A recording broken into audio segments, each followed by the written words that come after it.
it play and call it work.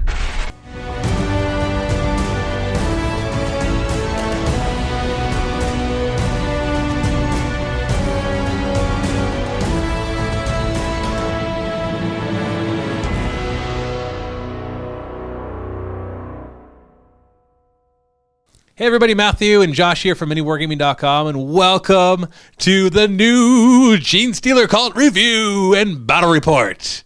So this video, of course, will be the review, and there will be a link in the video description below to a 1,750 point game of Genestealer Cult versus Imperial Fist with some Ultramarines. We actually played the game already before we did this review, so you're seeing this in the reverse order that we filmed it, because we wanted to have some background before we actually filmed the review for the new Genestealer Cult. I'm so excited for these guys.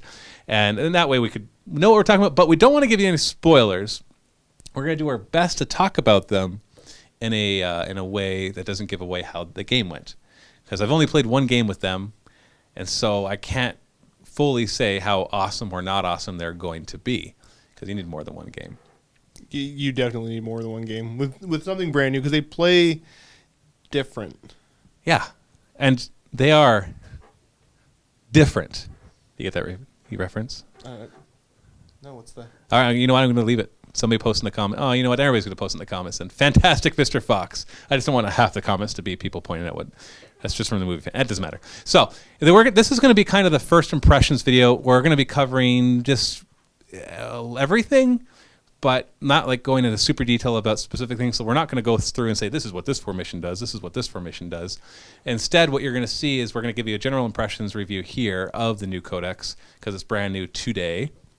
And then next week, I plan on filming a couple more games, one with somebody else who's coming in, another one probably with Josh at the end of the week when the new models come out, because we've had some new models today, and then next week we have the new Goliaths coming out and the Neophyte hybrids as well as the kits to be able to buy the Patriarch, Primus, and Magus on their own. Well, you buy them as a 3 because they're all in like one sprue together.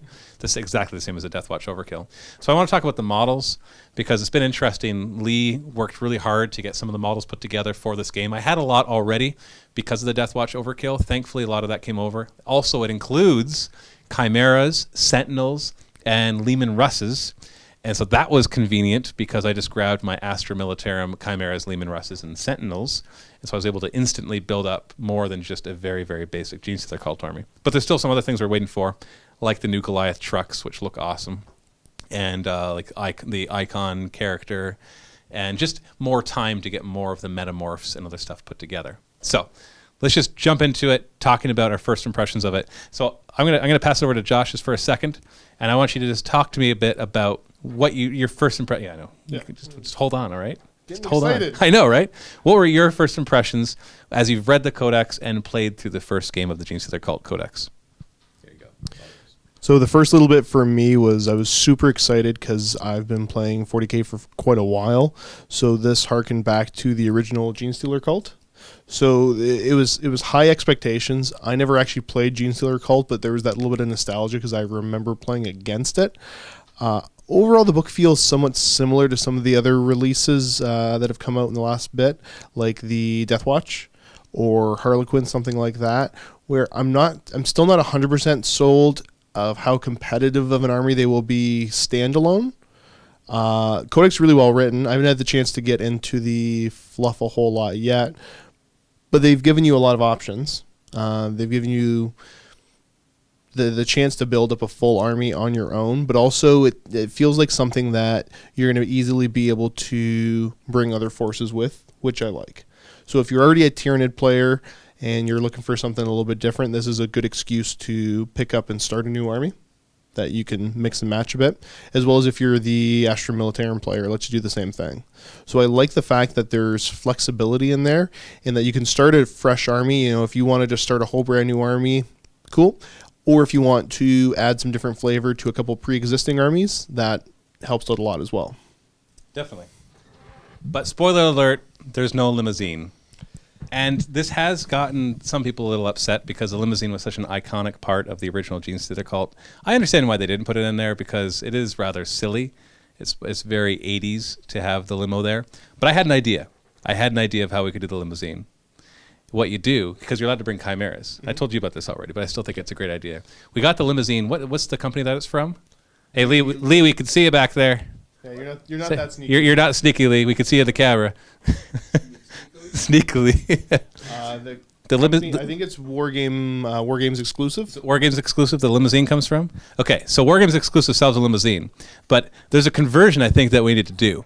So what we have to do is we have to make it so we can see like some Genestealer cultists sticking out either windows, because a chimera has a last gun array, right? Where the guys inside can fire the last gun arrays at the side. And so you have a bunch of like Genestealer cults sticking like auto guns and last guns out, which are the same profile. And so it's a drive-by shooting. And then on top of that, most limousines have like a sunroof. Yep. And so you have a sunroof on it that opens up, and there's a couple of Genestealers like out there just like firing. And you gotta convert the grenade launchers to look more like Tommy guns. And so it's like this gangster mobile that would work exactly like a chimera, except you'd have to like load up some weapons on the front and have maybe the driver in there like holding down some controls to fire the multi-laser and the heavy bolter. But you could totally do it. So you can make your limousine with a chimera. But anyways, let's actually get more into it. So Josh brought up a good point. Astra Militarum and Tyranids. This is very interesting. The Genestealer Cult are come the apocalypse allies with everybody except Tyranids and Astra Militarum, where they are allies of convenience. Now, it's interesting they chose allies of convenience and not battle brothers. We kind of saw that happen. The Genestealer Cult that came out with Deathwatch Overkill, the White Dwarf said that they allied exactly like Tyranids. So everybody thought that meant that they were battle brothers of the Tyranids, because Tyranids are battle brothers with themselves. Yep. But then an FAQ came out and says, no, they're allies of convenience, which is too bad because they have some cool special characters that when they join some of the Tyranid squads, they could do some really cool stuff. Or they have access to telepathy in the Deathwatch Overkill. So some of their blessings could have targeted some of the Tyranids, like invisibility, which I hate, but it still was one of those possible things to use on one of your Tyranids, and vice versa. They could have used Catalyst to give Feel No Pain. So what do you think about them not being battle brothers, but actually being allies of convenience? Oh, okay. Strictly from a fluff perspective, it makes a whole lot of sense to do it that way. That, because with the Tyranids, they're not going to fully integrate with the Hive. So that could kind of make sense. That's representing them, that when the Tyranid Hive has just shown up, that they're working together, but they're still not 100% meshed in. Same with if the cults manage to infiltrate it and subvert a bunch of Astra Militarum. They've got some guys that they're able to take. You can take Russes, Chimeras, and some other stuff, but they haven't fully infiltrated the whole guard unit, if you will. So from a fluff perspective, it makes sense, which is usually how I look at a lot of this stuff, as opposed to from strictly gameplay. But that feels about right to me, that they wouldn't be full battle brothers. See, I'm okay with them being allies of convenience, but I think even fluff-wise, you could argue that they could be battle brothers. The Tyranids, it's true that a Tyranid or the Genestealer Cult doesn't quite realize what they're worshipping. And it's even true that Genestealers, purebred Genestealers, when they start to sense the hive mind approaching, will actually try to leave the planet. And that's actually part of their biology, so they can go and spread the Genestealer Cult elsewhere and prepare for the hive fleet there. But the rest of the cult welcomes. They're like, our saviors have arrived. And then when they arrive, when the Tyranid hive fleet gets close enough, they actually take over the cult, and that is what makes them uprise and cause havoc, so that they can just like knock all the infrastructure out, and that much easier take it. So you could argue allies of convenience, they get them to kind of rise up from a distance, but once they arrive, they just eat them like everybody else. But battle brothers, you could say that once they get there, they fully take control of them telepathically as they make them part of the hive mind, and in which case they would be totally they'd just be more Tyranids. But I could see it either way.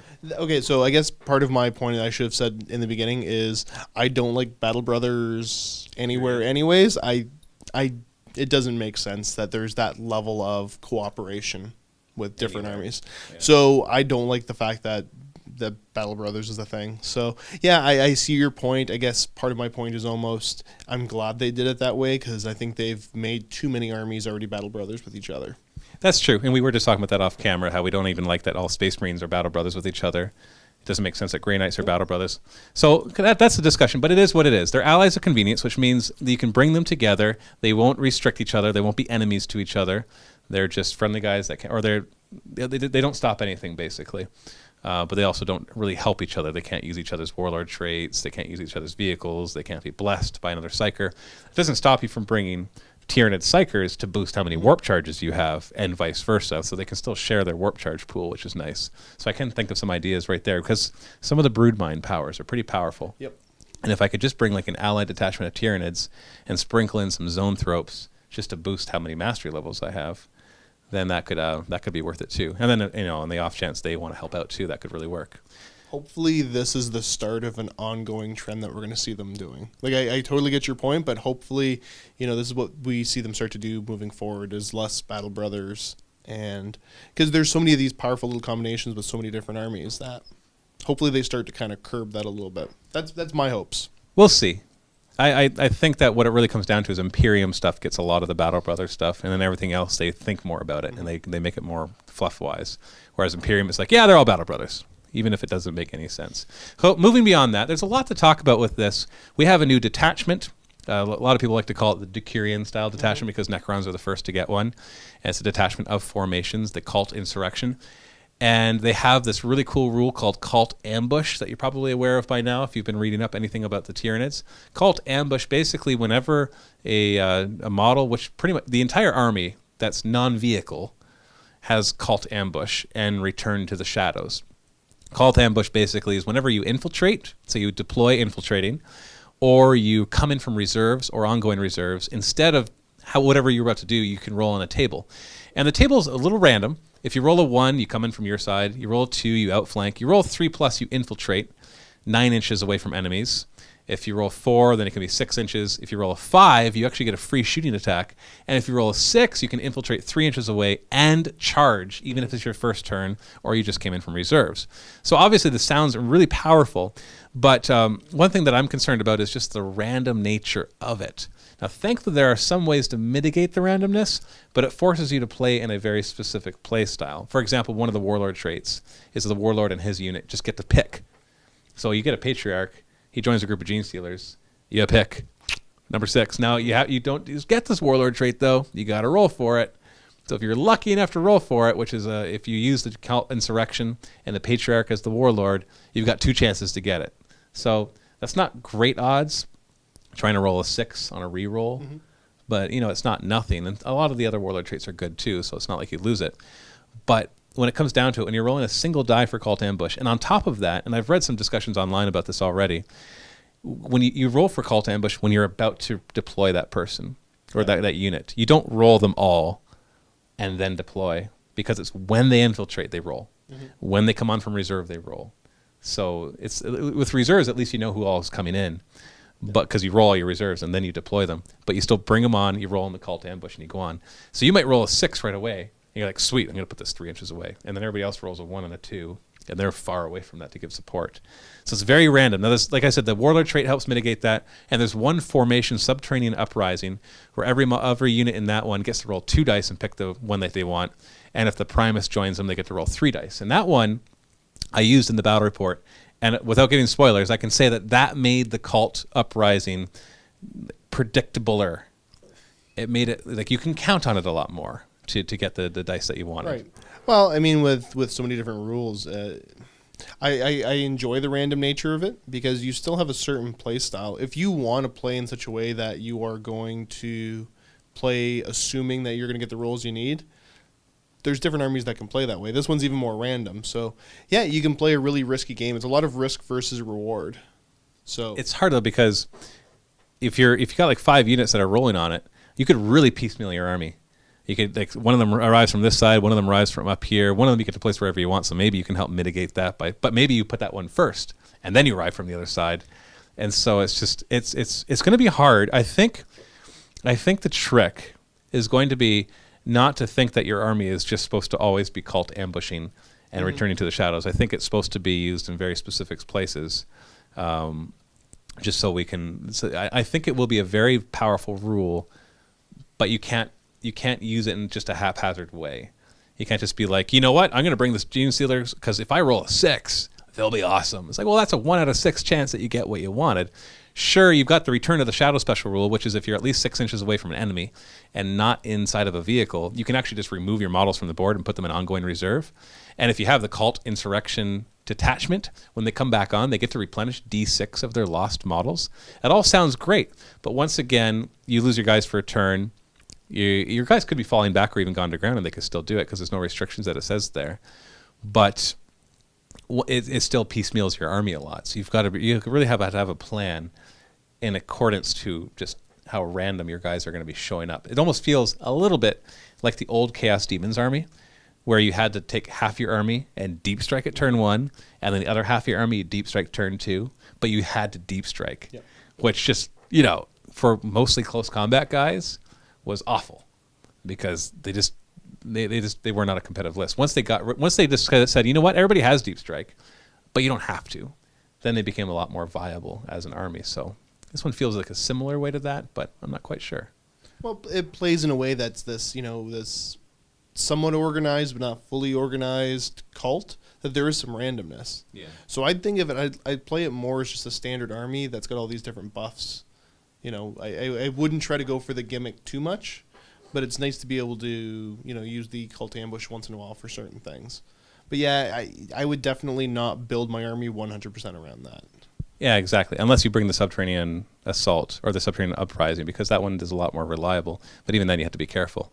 The other thing is you have to remember that in the end, no matter how many tricks you have up your sleeve, the majority of guys that you're playing with are Toughness 3, 5-up armor. And guess what is really good at killing Toughness 3, 5-up armor? You got it. Bolters and everything else. It's kind of, I remember the Harlequins came out. I remember reading it thinking, this is really cool. Oh, man, how are you going to beat something that can do that? It's like, oh, wait a second. You just shoot them. Because, they flip, they're acrobatic, they do all this stuff. That means they have a 5-up invuln, which is like, okay, so they're just dead. Like, who cares what a 5-up invuln?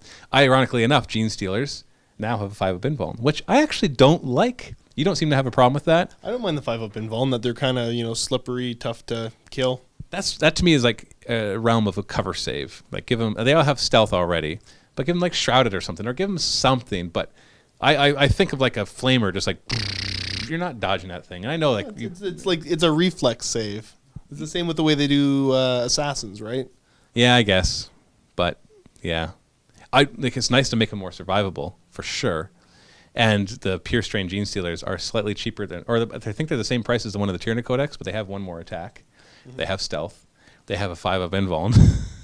And they have the Cult Ambush and the Return to the Shadow special rules. So they are way better and way scarier. And when they join a Patriarch, they get Furious Charge. You get an icon near them, and they get +1 attack and reroll Morales, pinning them Fear, and get a Primus near them. They get Hatred, all that kind of stuff. So you're able to stack quite a few different buffs. Yeah, I think maybe one thing I should try in a future game as well is maybe like a transport heavy army, where I just transport a lot of these things up, so the transports protect them, and then they get out and they have all their buffs.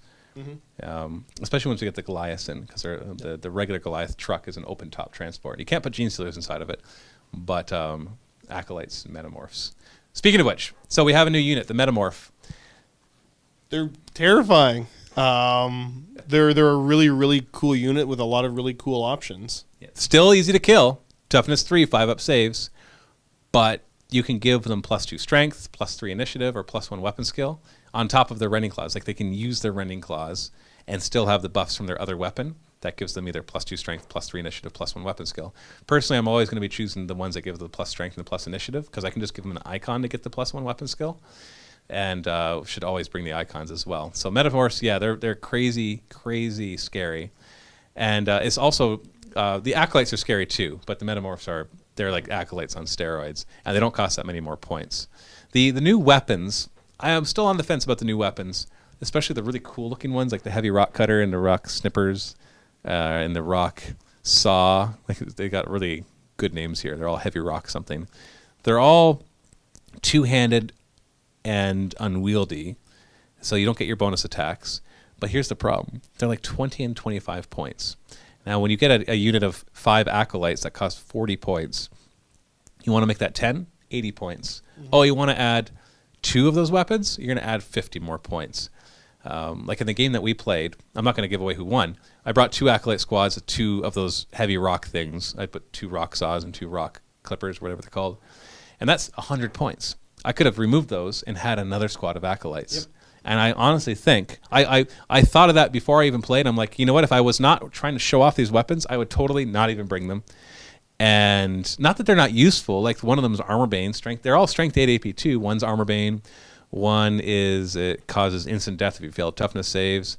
And the other one, I can't remember what it does, but it was something that seemed really useless. I don't remember. Yeah, because there was a drill, a saw, and a cutter or something like that. Well, the cutter was the one that was the toughness check. Or be removed from play. I can't remember what the drill There was the saw that was armor bane, and then the drill was... I guess you have the book right here. Why don't you look it up? I'm like, what was it? I can't remember. Oh, it's right there. Snip, pulverize. Oh, you can exchange all your attacks to do 1 strength 10 AP 1, which I'll never do because I hate single attacks, which is why you never see me smashing, because it's just so useless. Yeah, so you'll never see me bring drills, I don't think. For the cost of those weapons, I don't know. The drill is cheaper. It's 20 instead of 25. Oh, okay. Still. Yeah, no. I think, honestly, when I bring Acolytes, I'm just going to bring them naked. Maybe the Acolyte Leader I'll upgrade. The Metamorphs, on the other hand, fully kit them out with Lash Whips, or with Whips and with Claws to give them plus strength. I like to do, it seemed like 50-50 worked pretty well with them. And then the Leader can have a Bone Sword as well. So he could have a Strength 6 Bone Sword, which if you really wanted to, which is pretty awesome. Stick an icon in there to make him weapon skill 5. So they're really good. So we have some really good potential. When you combine that with a Cult Ambush, or with the Goliath trucks that are open topped, I think we'll be able to see that, make them really shine. So we have some good formations in there. The overall the detachment gives everybody infiltrate except vehicles. You can't go in a vehicle and be infiltrate. And it gives everybody who has infiltrate shrouded, so you can have some really good combinations for first turn survival. It gives one thing I find annoying is it gives your opponent -1 reserve. I hate when people mess with my reserves. You get +1 reserve, so yay, I come in on 2+. But there's something very unsatisfying about manipulating your opponent's reserves, because I hate reserves. They screw me over almost every single time. And so if I was playing against somebody who's like, oh, by the way, you get -1 reserves, I'd be like, okay, those drop pods are coming in empty. I'm just going to walk on the table. Because, yeah, I'll just empty the ones that are going to be coming on beyond the first turn. So, not a big fan of manipulating your opponent's reserve is all I'm trying to say. So I would do it. I wouldn't even feel bad. I don't feel bad for the person. I just know how much I hate having it done to me. So I just don't like that. It's kind of like the 5 of Infallen for the Genestealers. It's like, yeah, that's great. It makes the Genestealers more powerful, but I don't like it. It just doesn't quite fit. So, but don't get me wrong. I'm a huge fan of the Genestealer Cult, especially because, segue, the psychic powers. Mm-hmm. Now, those were potentially scary. And basically, you can't have any more than 1 Patriarch, Primus, and Magus, like all 3 of them. You can't have more than 1 of them per detachment. It wouldn't be too hard to bring a second detachment with them in it. But in the one detachment, you just can't bring more than 1. So you could bring like a combined arms detachment to bring 2 more, as long as you're willing to bring in 2 troop choices. But they have access to the Magus and the Patriarch have access to Biomancy, which I can see getting pretty nasty for the Patriarch, not so much the Magus. They have access to telepathy, and they have access to a new Broodmind discipline, which pretty much 5 out of 7 of the powers are pretty awesome.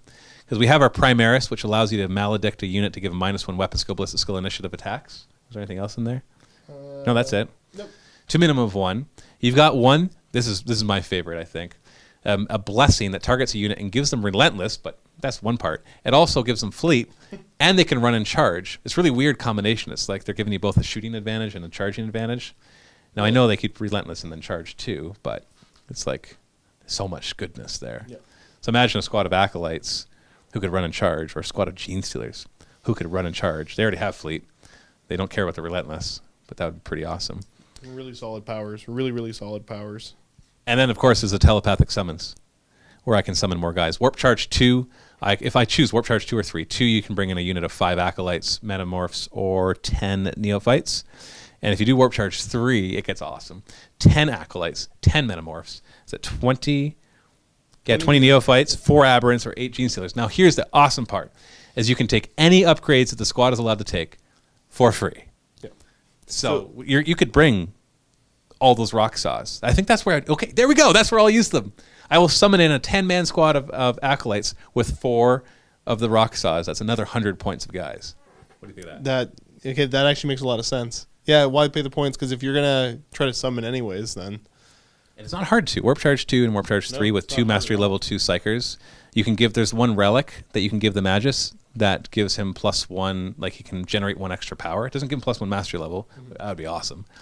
But and when you have 4 warp charges on the table, even if you only roll 1, like you roll 5 dice, you can do warp charge 2 with 5 dice. And if you roll anything higher, then you can be like, you know what, I'm going for the 3. And that could really pay off and add more guys. So we did see some summoning in our game, and I can tell you right now that its potential is quite high. Because when you summon them, they don't summon like demons. They don't deep strike in. They come in via cult ambush. Because you're not actually like summoning them from the warp. It's more like he's like, hey guys, we need reinforcements. Come up now. And then some guys just pop up out of the grate somewhere else, or they walk on from your table edge, or things like that. They've got some other powers too, like one that gives +1 strength and rage. Can you imagine Genestealers with that? +1 strength and rage. It feels like overkill. Or metamorphs, or acolytes, or heck neophytes. Everything's warp charge 1 or 2. It's except for the telepathic. Well, the telepathic summons 2 or 3, but yeah. There's 2 powers I'm not a big fan of. Mind control is a focus witchfire that lets you target a non-vehicle unit, and 1 model you're able to fire, because focus witchfire only hits 1 thing, and he can fire as if he was your own. But maybe a Centurion Devastator, maybe, but it's warp charge 2. And then Mental Onslaught is also warp charge 2, focus witchfire. So it's only 1 model again. You both roll d6, add your leadership, and if you're equal, then he's -3 initiative, and if you beat him, then he takes that many wounds by whatever you beat him. You had a look on your face. What's wrong? I was thinking mind control for some of the more shooting heavy armies. Like what 1 model would you want to mind control? I don't know. I haven't played against them a whole lot. There's going to be something in Tau that would maybe like a gargantuan creature. That would be hilarious. Which, because he's non-vehicle, see the problem with this whole walkers that are actually monstrous creatures that actually should be walkers. But or if you're up against like a Tyrannid list with Carnifex, Docketfexes or something, it could be like, you fire at them. So that could be kind of interesting. It's kind of a reverse role. Genestealer Cult taking back over the Tyranids. Take that, Tyranids. Or you could just bring your own Carnifex. That works too. But well, you get twice as many Carnifexes shooting. That's right. That's right. So psychic powers, I give a solid A, because there's always going to be 1 or 2 rotten apples in a psychic discipline. The detachment I like. The cult ambush, if you use it when you have control over it, I think is good. And I'm looking forward to seeing the new Goliaths, because they have a lot of potential for what they could do. And I think we can make this army at least a mid-tier army, if not a mid to top. Not top. It will not beat a super powerful Eldar or Tau or Necron or Space Marine list. But I think that it can be a good competitive list without allies, because we got to talk about it without allies, right? And do a lot of damage. What do you think? I think they're definitely capable of it. There's going to be some do more playtesting almost to figure out where the sweet spot is, but they do have a lot of potential. Somebody's going to bring a tournament list to some major tournament that nobody's thought of, because there's so many weird interactions within this. And somebody's going to be like, oh, some genius is going to be like, this and this and this, and carry the 3 and then add pi squared, and boom! I just beat your Eldar, whatever, and your Necron Decurion and your double Gladius Strike Force with all your free stuff. Like, oh yeah, well, I'll just do this. So somebody's going to like ally in Tyranids and just spam like tons of zone throws and get like lots of warp charges, and then just like summon. Just do 2 summoning every turn of warp charge 3 and just make the army kind of. It's going to turn into the demons all over again. It'll be just as bad as that potentially. Yeah. Okay, no, but not as bad. No 35 warp charges, and look at that! I just doubled my army. There's still a lot of. Well, I mean, the cult ambush. You just got to get lucky with rolling a 6 to get that squad into assault.